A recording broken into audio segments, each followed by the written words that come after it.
Excavation near the Seine River uncovered skeletal remains with evidence of sharp force trauma, likely inflicted by Viking swords and axes. These findings corroborate the historical accounts of brutal hand-to-hand combat during the sieges.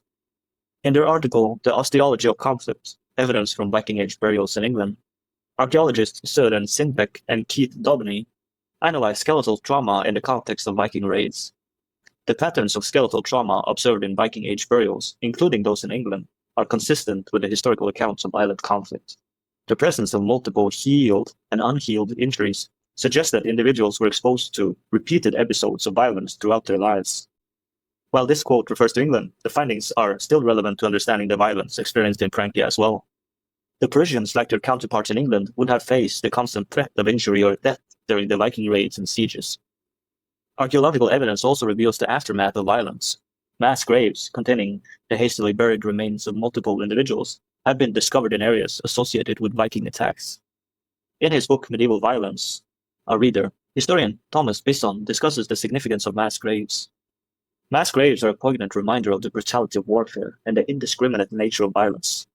They represent the tragic consequences of conflict for individuals and communities, and they offer a sobering perspective of the human cost of historical events. The discovery of mass graves near Paris, containing the remains of men, women, and children, underscores the indiscriminate nature of Viking violence and the suffering inflicted upon the civilian population. The Viking sieges, particularly the prolonged siege of 1885 to 1886, exposed the weak defenses of Paris, but they also served as a catalyst for change, prompting the Parisians to invest in their defenses and strengthen their city. Andrew Wallace Hadrill, in his book The Growth of the Parisian Region, emphasizes this point.